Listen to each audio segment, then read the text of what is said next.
And the first 5 to 10 minutes, I'm kind of learning about them as a person, what they like. Do something, our brain will, produce this little bit of dopamine to just like process it really quickly. They're just wired to process it. So they eat up all. Hey everybody, and welcome to the Kidney Coach YouTube channel. I am naturopath Fiona Chin, co-founder of Kidney Coach, and Kygenesis, a range of supplements designed for those diagnosed with chronic kidney disease wanting to reduce their creatinine and bump up their EGFR. And I'm joined again today by the wonderful, amazing Jessianna Saville.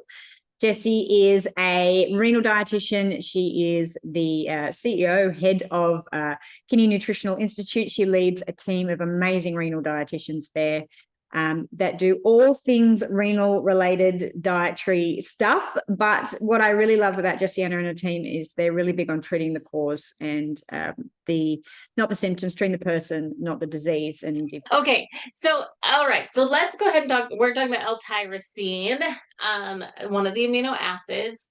This amino acid is probably one of my most favorite amino acids that I'm most interested in because it impacts me personally quite a bit because it drives into dopamine, which is something that's really interesting to me because I tend to be just a little bit ADD. It runs in my family. When I've done my own nutrigenomics, I have like 3 SNPs for dopamine, and it's really helped me understand my behavior and how my brain works a lot. So I'm really interested in this and how it drives back to kidney disease. So L-tyrosine is one of the amino acids. It's used in a lot of different places, typically in the kidney world. If you're reading a lot of research about amino acids, plant-based diets, you'll see L-tyrosine come up because they'll talk about it being converted into a into paracresol, which is a uremic toxin. And so a lot of times L-tyrosine kind of gets the like, oh, it's not good, decrease your intake of it. L-tyrosine's in a lot of animal-based foods in particular. And so you'll hear a lot of negative talk about tyrosine with CKD.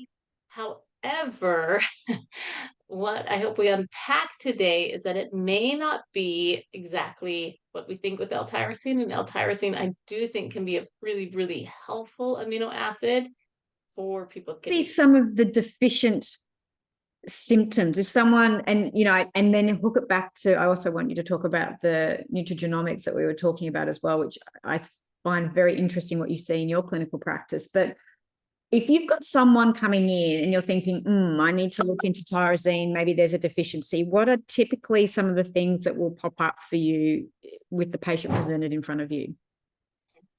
So when we have a patient come in, we're doing an assessment.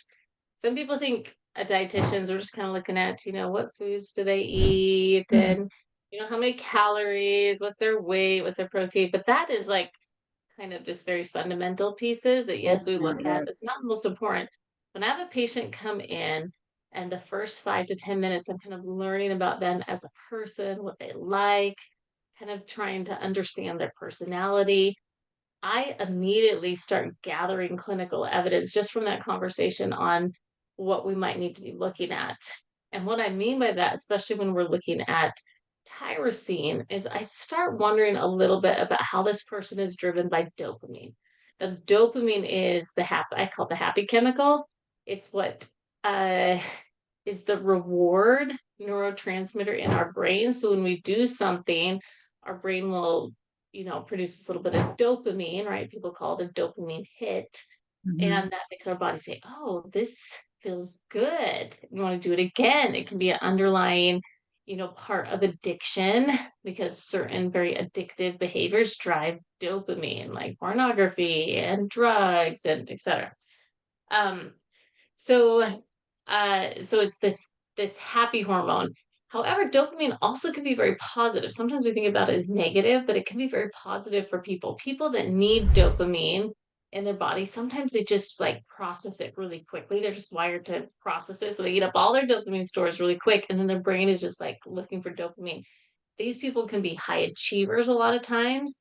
And as I'm listening to them, I'll pick up on cues like they're very successful in their career. They like getting their like they like getting the deal done. They really like aiming for their workout and they have like good workout goals and they have goals and they hit the goals. And as you start just listening to the personality, you're like, I am pretty sure, or they're the like big personalities, right?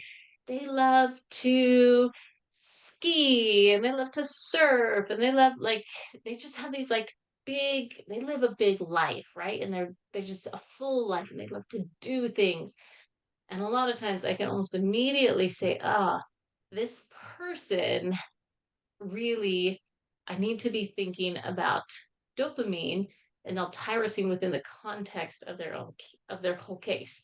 Almost inevitably, these same type of people, and I am also one of those people, so maybe that's why I'm especially acutely aware. Um, but these people, I also see that if there's a blood pressure dysregulation, it seems to take a lot of interventions to get the blood pressure under control. Unless already they're like even then, right? I was going to say, unless they're like super active and already come back salt, but even then, all people that are really active, they're very fit, they've already cut back on salt, we've added in a bunch of potassium, and they still just are like really struggling with their blood pressure. And then if we run nutrigenomics on them, I'll be like, whoa, like this is potentially a dopamine issue, which we can talk about. Dopamine ties into blood pressure in just a second. This is potentially a dopamine. Jessianna, as always, thank you so much for your wisdom. If you want to know more about what we do, head to www.kidneycoach.com. You'll find us on social media, on Instagram and Facebook under the same handle. And make sure you hit subscribe and like. That way you'll get notified anytime we put up more information. And stay tuned. Jessianna and I will be back in a couple of weeks or so to go down the rabbit hole of, I can't even remember what amino acid we've got next, but I know it's in the schedule there somewhere, Jess. So we will be digging into we'll be digging into the next amino acid on our list. Thank you again, Jessianna. You're always a wealth of wisdom. And for everyone listening, thank you for being part of our community. We look forward to seeing you next time.